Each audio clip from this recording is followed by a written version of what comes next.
back in action this morning. Ian Alley, his opponent for this last 64 match. Not an easy draw by any means. Ian Alley's been in good form lately. We've seen quite a lot of him in Ultimate Pool events. Mark Shepherd and Nick Finn with you for this one. Such an entertaining run that Wad had on the way to the final and then to that title yesterday, Nick. And kind of a bonus, he gets to come back today and have a second crack at it. Yeah, for sure. It's he was just brilliant yesterday. Whether he can recreate that form today, I don't see any reason why not. Ian Alley, a very tough opponent first up, and you gotta feel for Ian, really. I mean, he's there's easier draws to have than the guy who is on good form and at the peak of confidence. But Ian doesn't fear anybody. No, and he plays the game in the right way. Very entertaining. We saw him in the Players' Cup playing with John Joe Sharkey a couple of weeks back. Felt like not only did they play the best, but they sort of played the game in the right way. They seemed to be enjoying their evening, where everybody else looked like they were finding it a bit of a grind at times. A sort of positive approach to things. Touch unfortunate there. He's just tried to develop the tricky yellow. He's had another go, but these tight pockets catching him out. Ian fell at the first hurdle in event 7, losing to Neil Raybone 7 frames to 6, so he'll be really keen to get started in this one.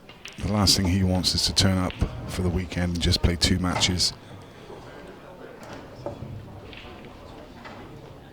Yeah, 2 matches, well spaced out as well, Thursday and Saturday. No action yesterday for the pros that lost in the first round of the first event. Different people obviously have different approaches to that. Some just embrace the fact that they're away for the weekend. Getting the end of summer in Blackpool, it's a pleasant weekend to be here.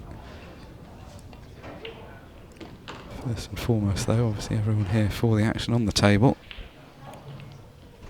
And the round of 64 well underway now. Mark Fleming and Hitan Patel at 5 each. Amy Beauchamp 1-0 against Chris Day. Neil Raybone 3-2 against Ryan Pisani. And Tom Jones 4-2 up against Jimmy Croxton. John Rowe and John McAllister 2 each. The game's underway at the moment. Christy Colefield has already won this morning. Whenever you see Christy Colefield, his games never take long, and he was playing Rob Warren this morning, and Rob another very, very fast player, and that game's already over. Christy Colefield winning 7 frames to 4. Christy, one of those players who is turning into a real danger in this field. Every time you see him, he just seems to have had another quick win on the board, and you feel it's inevitable that sooner or later he's gonna put a run together and be knocking on the door of a trophy. Yeah, there was a time when he was the kind of player that you felt could beat anybody on his day, but maybe didn't do it that often. And it seems like those results have been coming more and more often in the last few months. Yeah, he just seems to be finding more and more consistency. Had a very entertaining run at the last man standing. Where, even though he didn't win it, he played quite an important part in the narrative of Josh Kane winning it, because it was Christie being at the table at the end that meant that the eventual winner, Josh Kane, wasn't called out until late on, and that helped him into the final, which he went on to win. That one's just going to flick the yellow on the way past. Unwanted kiss, and he's out of position again. I think he probably will try to lay a snooker here. Just needs to hide behind the yellow that he's closest to.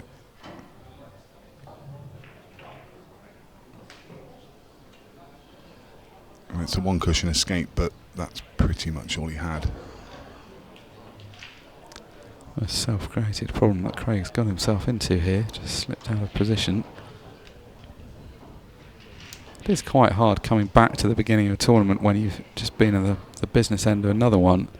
It's probably easier if you've won it. I think often you see people who lose in the final of a tournament and then have to go and restart from round one. That's psychologically a very difficult thing to do. It's a nice shot, just getting the red further up the table, out into the open, and he lays the gauntlet down for Ian. I mean, Ian does have a shot. He's got the one just below the bulk line with an angle to go over and develop the difficult yellow. If he gets this and he gets it right, it could be a frame-winning chance. I think Ward just rolled the dice on that one. One of those times where he couldn't do much else apart from leave Ian very challenging finish. First shot was a difficult one, which Ian was not 100% to get, and the position definitely wasn't guaranteed. He is a very good potter, though. He's not really a guy that you want to leave half chances, because he does get them more often than not. So, frame could have gone either way. Goes to Ian Alley. Fairly hammered that break, but doesn't look like anything's going to find a pocket. No. If you do go dry, you just hope that you leave some work for your opponent when he comes to the table, and Ian has done that. He's going to go for reds. He's got these reds in the cluster in the middle of the table. I think Cubal needs to pull up. Yeah, it was just tracking towards the middle, but brought up in time.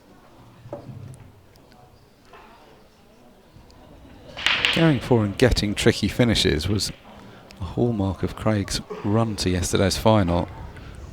He obviously had some more routine ones as well, but it felt like quite often he had fiddly finishes that he was having to do something with in his quarter-final and semi-final.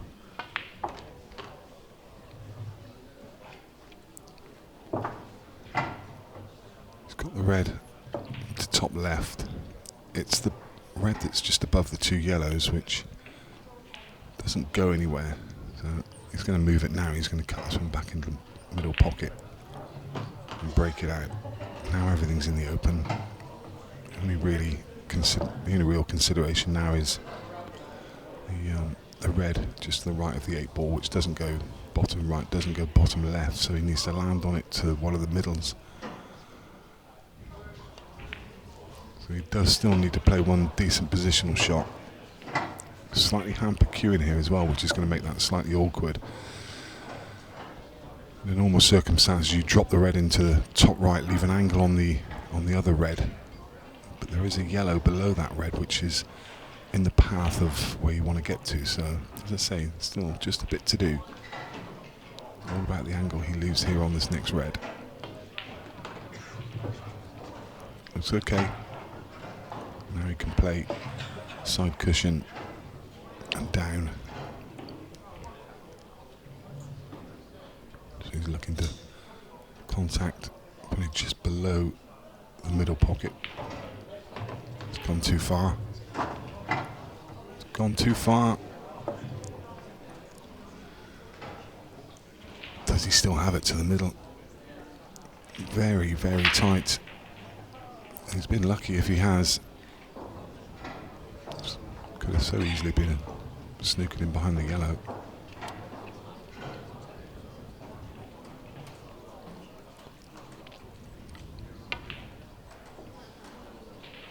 Well, he obviously could see enough of it because he's hit it too thick in the end. That's twice in 2 frames that he's overdone a positional shot coming down the table. I mean, it's understandable. The table does play very fast, and he was trying to land in a fairly accurate area. He was never going to like what came after, though. Nice telling snooker for me, and at the same time developing the yellows. Always important to, when you play a defensive shot, to think about how you can move your position forward at the same time. What a great connection. Loaded that up with side. Look at the side on this ball take.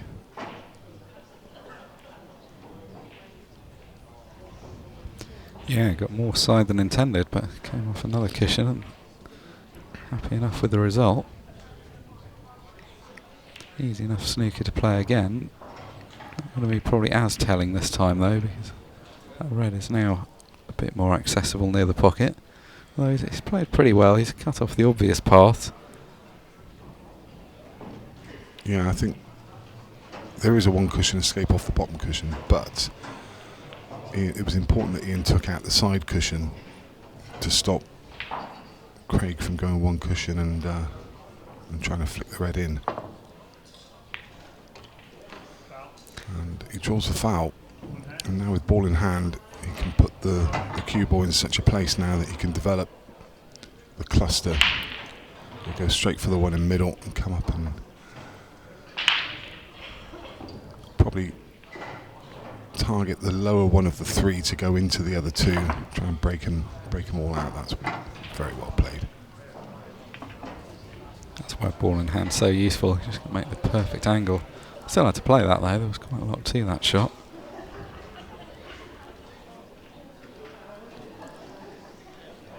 Good chance to go 2-0 up. It's also a good chance to punish Craig for a couple of his own mistakes. Not big mistakes, but it's just slipped a ball out of position a couple of times, and both occasions it's ultimately ended up proving quite costly.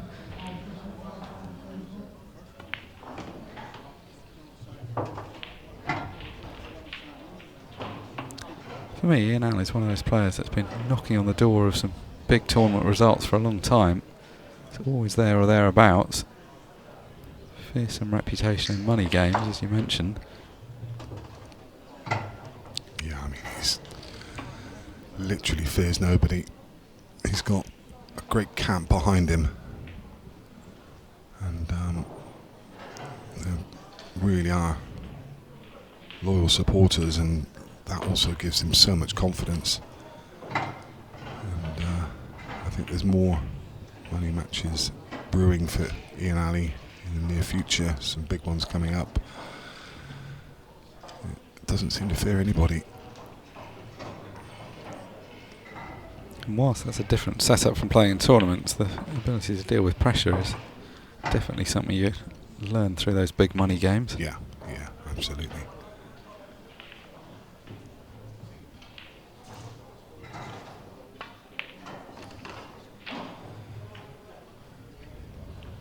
So it's been good from Ian. He's been given a couple of chances in second in a frame, which have been easier than being in first, but still, he's had to make it. This time it is a straight knockout. Well, that's better from Craig. Yeah, the yellows look really good. The two yellows just look like they were going to cause a problem to the top right, but they've landed in a dead set plant, so there shouldn't be any problems here.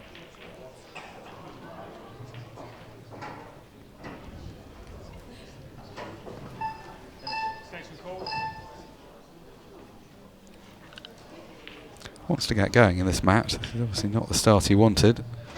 After all the adrenaline of last night, he's just get back to playing routine pool, start getting through the early round matches.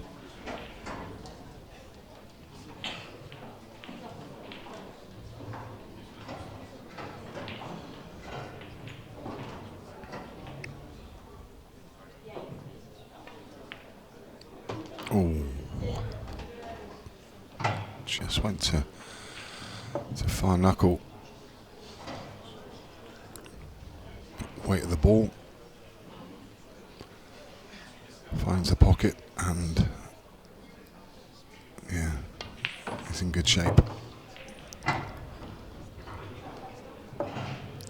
think he's played to take the one to middle. Don't think he played for the gap for the one to top right.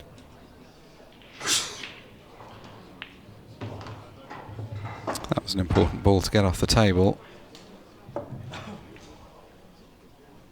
These middle pockets, players seem to be feeling you can play maybe with a bit more pace into them. There's been no issues with bounce outs or anything like that. Don't know if they're necessarily easier per se, but maybe just a bit easier to play with. The shots a bit firmer.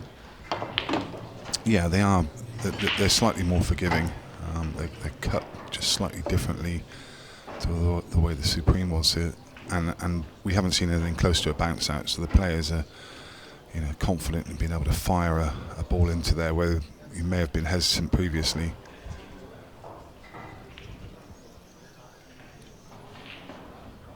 Still got to cue the ball though. Yeah, I definitely saw a few balls missed onto the far jaw with people overdoing that. Yeah, you still can't. You can't take a liberty with them.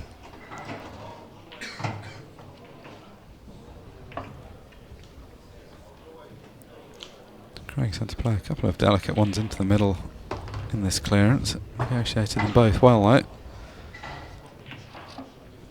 And this is better from Waddingham.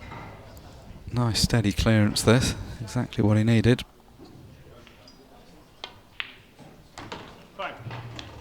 Good stuff. 2-1 now to Ian Alley, but both players settled into the game. So the ladies' event, Pro 7, really starting to take shape.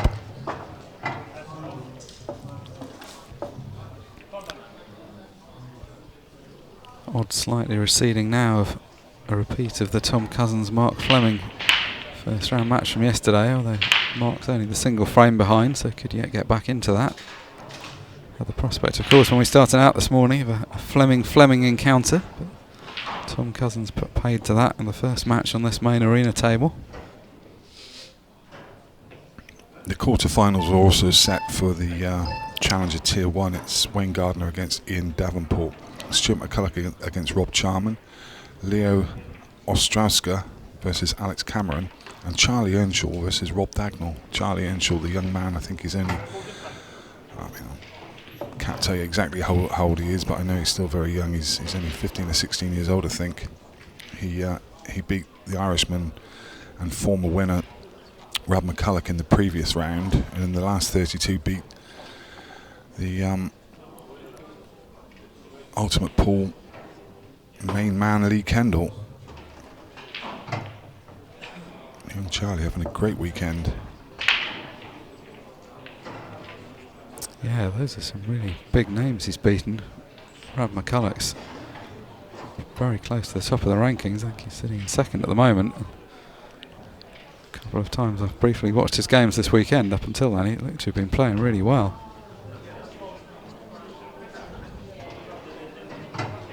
Big prize, of course, for those Challenger players. Top of the rankings will qualify for pro status next season.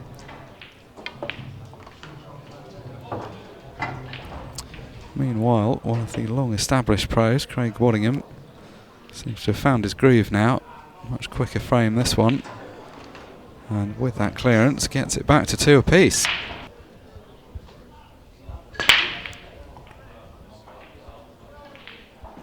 Seemed to just take a tiny bit off that break and go for a little bit more control. It's probably about 80% of the power he can generate. Really well controlled, and got great movement of the balls. So many of them up in the top half, but it is a dry break. Messy table though. I mean, pick the bones out of this one. It doesn't have an opener.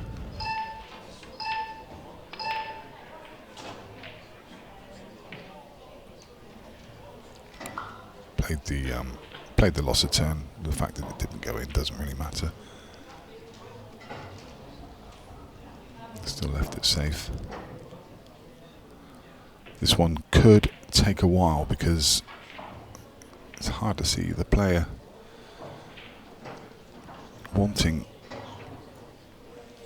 to go for these. I mean, what would you even prefer to be? I mean, looking at this table, possibly prefer to be yellows, just given the fact that the yellows at the top of the table are the balls that are closer to the pocket and therefore possibly easier to develop, but what a mess. 8 balls clustered near that top cushion. I can see this one taking a good few minutes off the clock. Haven't seen much tactical play as a whole across the weekend. Did see that very long frame in the last match.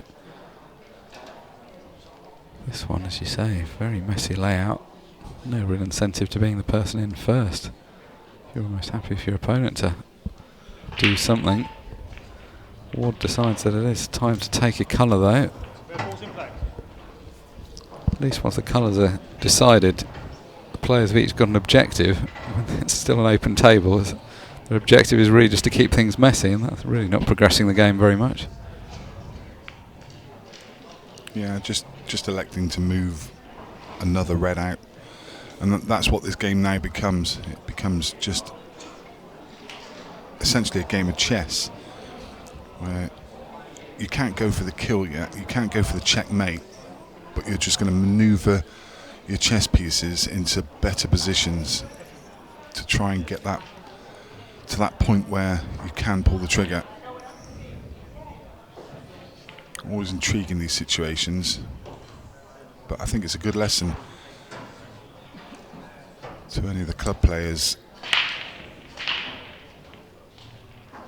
You're not just looking to find a safe haven on the table, you're looking at advancing your position. Reds are definitely in a slightly better position at the moment. All bar one are now potable. He's got a fairly simple loss of turn shot to the top of the table, and he gets a chance to go for it, to get one of the yellows off and promote that red on the left hand side.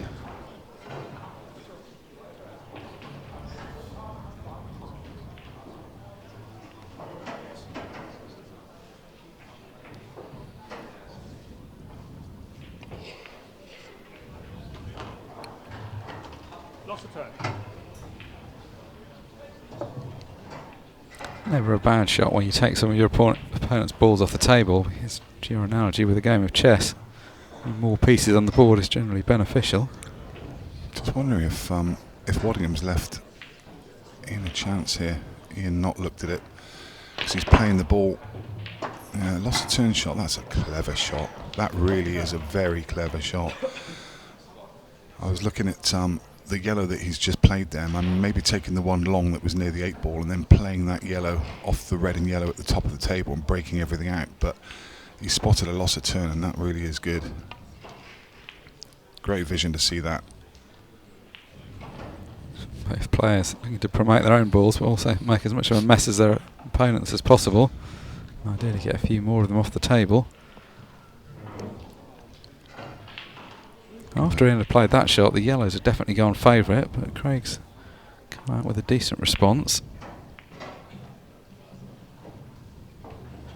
Been a good quality of play from both players in the safety battle. Yeah, another nice snooker there. Great judgment, pace.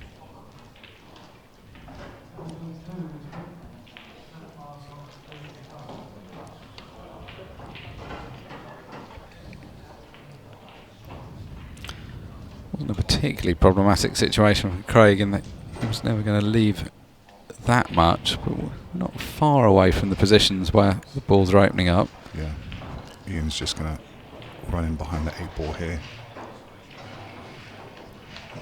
Give a shout out to one of the viewers who's tuned in at the moment, Danny Mack. Hope you're enjoying the action from this last 64 match, which is turning into a very intriguing game.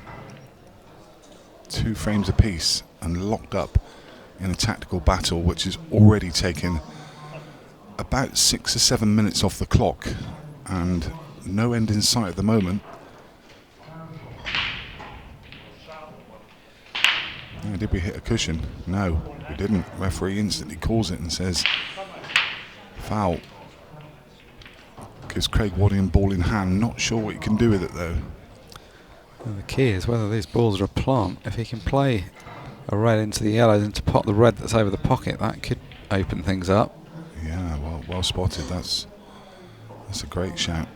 Definitely could be opening everything up here.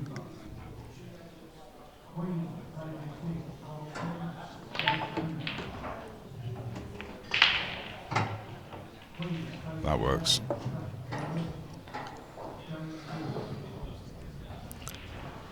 would work better if the red that's just above the middle pocket pots, but I'm not sure if it does. May have to pull out quite a difficult first shot. Generally he's going to be happy with that result, because with that many balls involved there was every risk of something going safe, but he may just have to pull out one pot to keep it going. The referee says it's touching the cushion, so...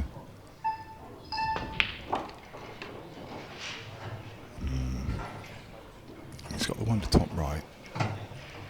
I mean, if Craig thinks that ball doesn't pot, which you'd assume he does think that, because he would have played it a second ago, then he's going to have to try and move it. I do think it's one of those, if you're right behind it, you can just dribble it in. Oh, it just flicked off of it. It's a good shot. Yeah, that's a lovely shot. That's landed really nice as well. Just dribble this ball into the middle and then have the ball on the break line last. So that one foul from Ian Ali has proved to be his undoing in this frame. It's always a reminder of how quickly things can turn, because you can look at the table in those situations and think, well, we're going to be here for hours, but Yeah. suddenly you can get into a position where, particularly with ball in hand, one shot can open everything up. Long 8 ball, but not one that you expect to cause him a problem. Oh, but it has. That's a very uncharacteristic miss from Craig Waddingham. That really is. I mean, he is such a great potter. But again, it's another ball. Do you know, I think half of it, Mark, is the fact that players are conscious that these pockets are tight. And once that gets into your head a little bit, then you end up missing balls that... The thing is, he played that at such a pace that it wouldn't have mattered what table you were playing that on. He rattled it, and it was never going to take it at that pace. And I don't think that would have gone in on a match either. But I mean, it does play on the players' minds. You have to hit the middle of the pocket, and he's just seemed to have just snatched that one slightly. That's not a good shot. I'm not even sure why he's tried to come back, to be honest. I don't know why he's not just stopped, played short position and played it back across the rail, because if he leaves it straight, all he needs to do is drop it in. He's got the yellow to middle, and this is horrible now. I mean, what do you do here? He's going to have to take this this yellow long and screw back for the other one on the top cushion, and suddenly this is way harder than it needed to be. No. Well, the only consolation is that he's left a considerably more difficult 8 ball than the one that Craig missed at the last visit. Yeah, but the little nudge has just made it just slightly straighter. It was a few inches to the left-hand side, which made this harder to judge. A little bit straighter, and you fancy Craig Waddingham to get this now. Yeah. Funny old game, isn't it? I mean, he misses a really routine ball, and then that way more difficult one just slots in like it's over the pocket. That one, I think because it was more difficult, it maybe gave it even fuller concentration. Not exactly saying he was careless with the previous one, but I don't think he could believe he'd missed the previous one. So, from 2 frames ahead to 1 frame behind. Can he put that out of his mind and just consolidate? I mean, that's a super break to start things off. That really is. He's got options here. He can take reds or yellows, and he's got an opening yellow to. Oh. I mean, he can come up now on the right hand side and play. He was on the yellow and bulk area into the right centre, but he's going to come back up there on the right hand side after this shot.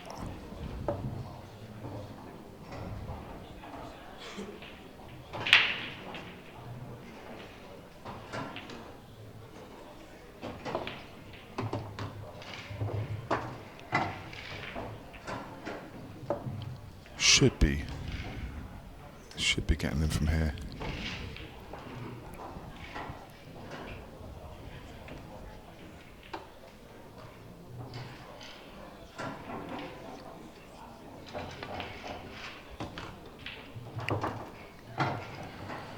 that's come up short. I don't think, I mean, he may just still be on it, but he was looking for another 9 inches of pace to get on this yellow. It's just below the 8 ball. This one was always going to be the tough one to get on. Could have even gone too far there.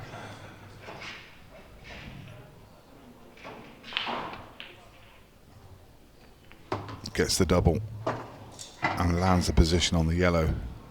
Very nice recovery. Especially given the way the last frame went, he's done well to regroup and go again in this one. Yeah. And then took the other yellow out, as we expected him to. And now he can... Not sure if he can drop this in and hold for the 8 ball in the middle. May just have to go above the 8. Just play side cushion and above. Yeah, it didn't. Excuse me. Doesn't want to be hampered. He's okay. Can play through the gap of the reds.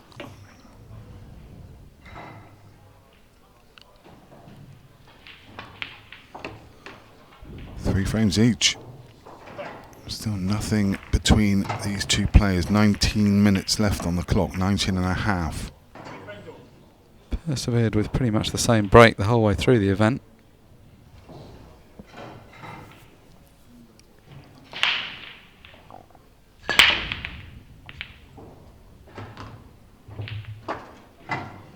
Finds a yellow.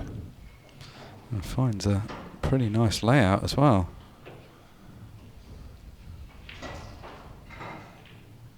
Yeah. Has to take reds. He's not on a yellow. He's got a thin cut back into top left. This is only opener. I mean, there is a yellow at the bottom of the table that he could thin in, but it's a very thin cut. I'm going to bend it for this yellow. Oh, he could just get through. I wasn't sure if he could or not, but there was just a tiny bit of side on that cube. I would have turned it over. Didn't think you could see that yellow. Yellows were always a preferred option, but didn't think he had an opener. And the reason they're the preferred option is because of the position of the 8 ball. If you took reds, then, oh dear me, Craig.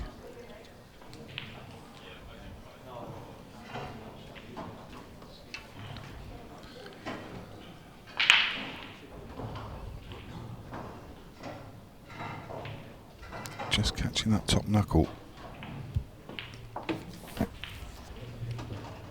And the fact that both colours were so evenly balanced meant that Ian was always going to get a decent chance if he was allowed in. Only the 8 ball that doesn't have a natural pocket. Yeah, well actually... Oh, goodness me. I was just about to say that Craig's actually done Ian a favour because he moved the yellow closest to the right cushion, which meant it opened the path for a double on the 8 ball. But again, a miss you just wouldn't have expected to see. There's always some jeopardy when you play a plant, but that wasn't a particularly difficult example. I'm surprised he went for it. I thought he was going to take bottom left. I wonder if he was just looking at that bottom left thinking he wanted to play it off the yellow and wanted a better angle to do it, but I think I would have resigned myself to doubling the 8 ball and just tried to clear the table as it was. If he'd have taken bottom left and bottom right, then he wouldn't have been forced into taking that plant.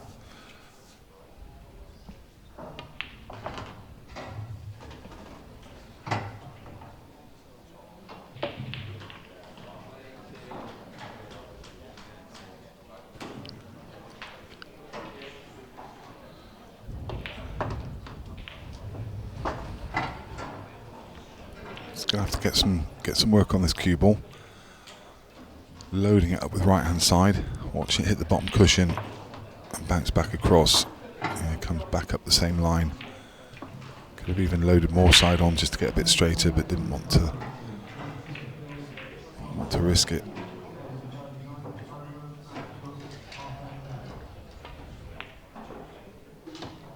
Heart of the pocket. Took a few chances, but got the job done in the end. Yeah, learnt from his previous mistake and played it at pocket weight. Found heart of the pocket.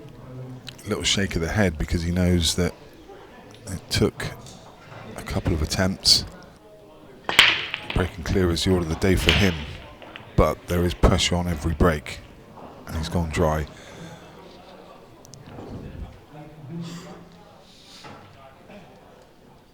And this is the problem. When you lose the lag and the opponent just stays ahead of you, then every time you come to the table there's pressure on you, because any kind of dry break leaves you 2 behind. 15 minutes left on the clock. We're getting really to the business end of the match. Craig Waddingham with a great chance on yellows. Only really the 8-ball that's going to cause a problem. He's tried to leave an angle on the ball to bottom right to kick it out. I think he's just landed too straight, but he can have another go at it now. Take the ball to middle and leave that wide angle. That's more like it. I don't know, he's just come a little bit straight again. I think it's a better angle. He's just got a slight angle. Would have liked a fraction more, because he wants to go cushion first and kick the 8-ball out and leave himself on the yellow to bottom right. That's good. That works. Just flick the red on the way past, but equally as effective. Problem dealt with. A lot of traffic on the reds. Just needs to take care of the cue ball. It'd be easy to fall out of position here.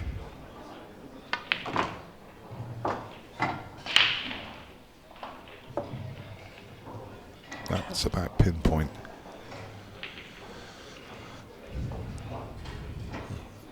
Issue here for him is getting from the yellow to middle across to the yellow on the right hand side. So if he takes the one to bottom left now, it's very difficult to get from that one to middle to the one on the right because of the red in the 8-ball. There's no path to get across there.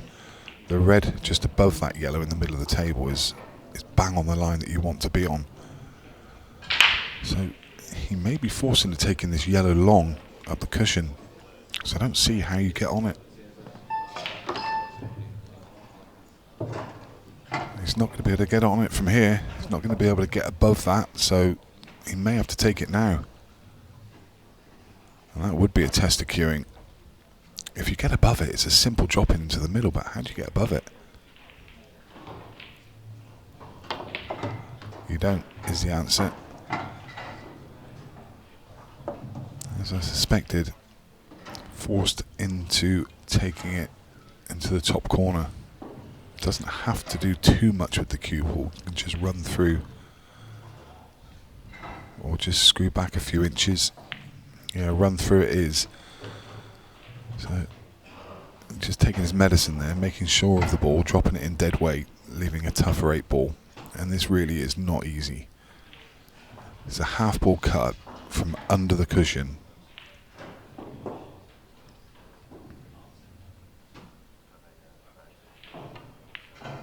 Very nice. The benefit with this table, of course, is the cushions are just fractionally lower. So these are 35mm height, whereas the Supremes were 37mm. It's just a couple of mil, but it does mean that you can cue to the back of the cue ball. Whereas on the Supremes, when you have that little metal lip, you're cueing it over that. Still not an easy shot, but more realistic to play the full range of shots now. Well, that's a better break. Oh well, it was until that point. Wow. It's not a better break now. How significant is that going to be? Because that was a monster break, and it took 2 kicks. There's the first one. There's the second one. Ian missed the last plant he took on. He's going to try and plant and develop at the same time, and he gets it.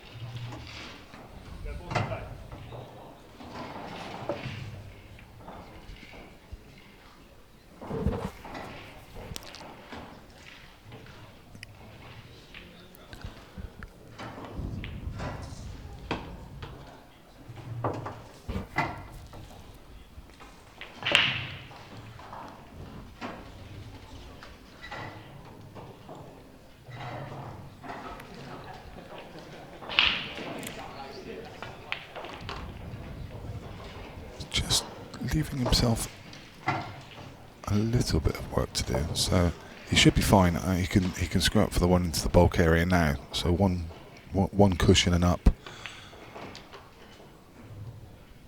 Yeah, that looks perfect. Just needs to stun this one out on the line that the cue ball is now for the last red to bottom right. He's decided to come 2 cushions with running side through the gap. It lands perfectly. That was a more natural way of playing it, so I understand why he went that way. Punishment from Ian Ali. Still not easy to call a winner of this match. Back to a single frame lead for yesterday's champion. Great replay of Ian. Potting, winning 8 ball to put him 1 frame behind at 5 frames to 4, and now back on serve as well. So he's basically broken back.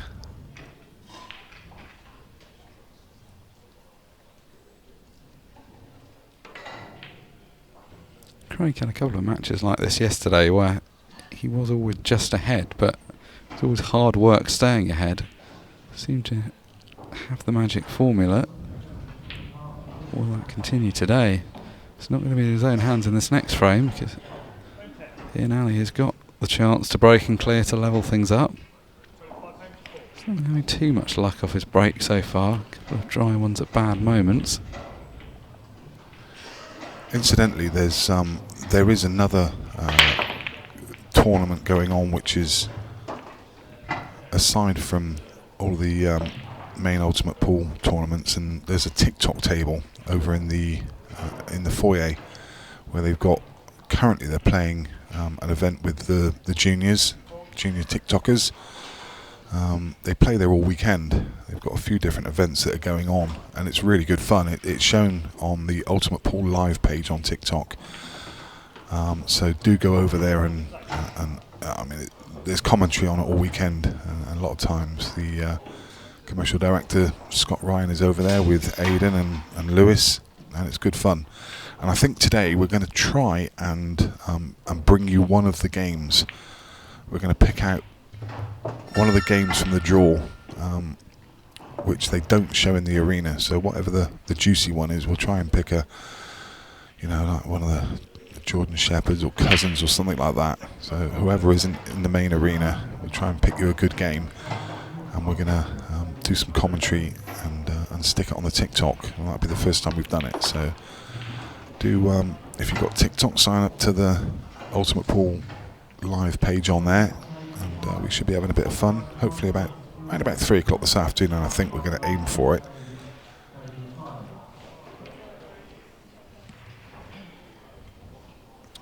So we see an unexpected miss from Ian Ali, and a costly miss. Slightly tight angle this.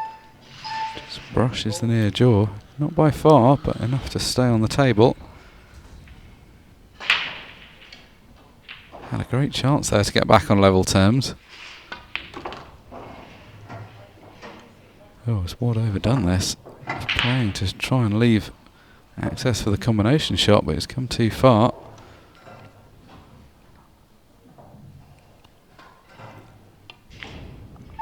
So, oh, good loss of turn he's played there. Very clever shot.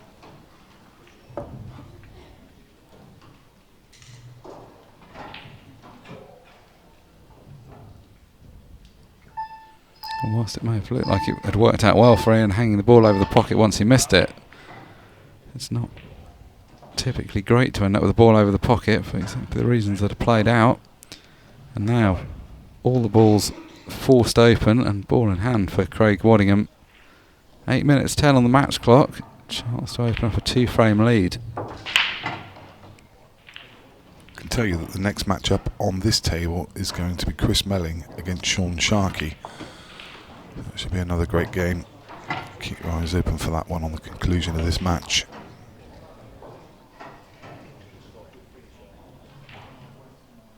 following that, at 2:45, it's going to be Salsa Dave Fernandez against the Hammer Stevie Dempsey.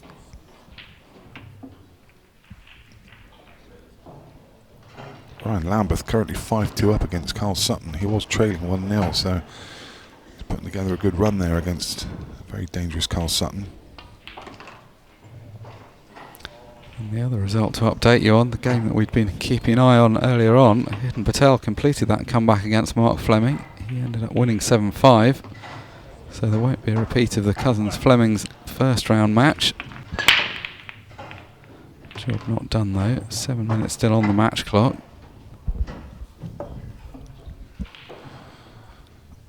Well,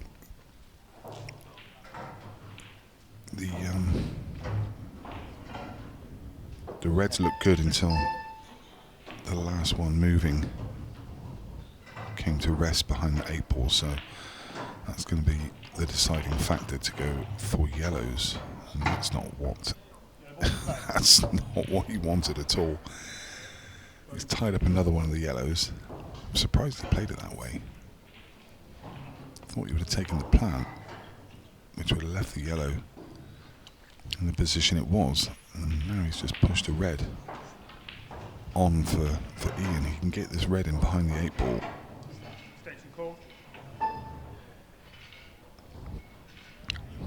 Maybe he won't attack from here. Maybe, no, I think he's probably forced to, isn't he, actually? I was going to say maybe he could just get it across there and try and leave it near the pocket so he can develop the other red in a minute, but he just doesn't have the time. There's only 7 minutes left and he needs 2 frames.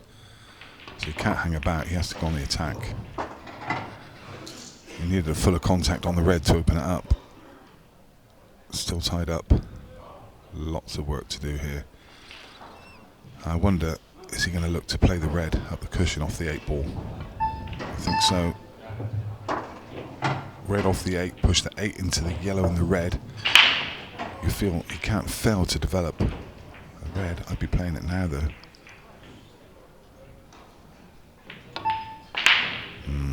Not sure that was the right way to do it. Surely red off the 8 ball, because you can't fail to develop the other red, and you've got, and if it goes wrong, you've got the red that he's just played in the middle of the table to as a backup ball. I'm surprised he went that way.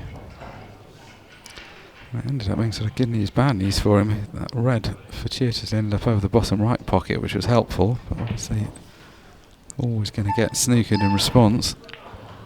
I know it's easy to say from the comms box, and you know, who's to say it was the wrong decision? I don't know. Hindsight's 2020, but yeah, good chance for Ward to play a loss of turn. Loss of turn. yeah, trouble is Ian's chasing now. Come off the left-hand rail and try and make this ball in the right centre, but what's he going to leave even if he pots it?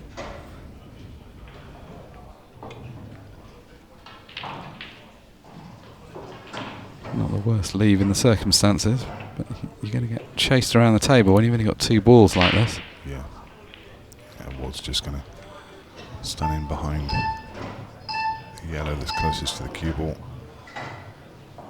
and let Ian have another punt at it.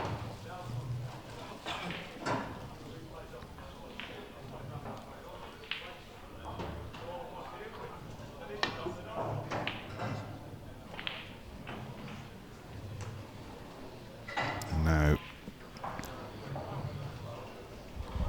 yellows don't look too bad. Just 3 minutes 42 left on the clock. At worst, Ward, yeah, he's not chasing this at all. Doesn't need to. He's happy to burn the minutes off the clock. 3:30 left on the clock now. I mean, he's happy for this to go on another couple of minutes.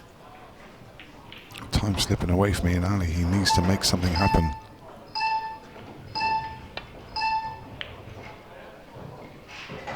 And now surely Waddingham pulls the trigger. Still not forced to, but I think he will.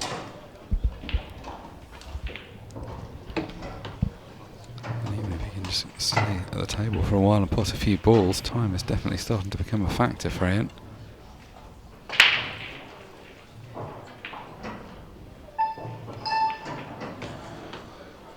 it's not going to be the weekend that Ian Ali wanted. He's going to lose in both events at the first time of asking. Waddingham applying the finishing details.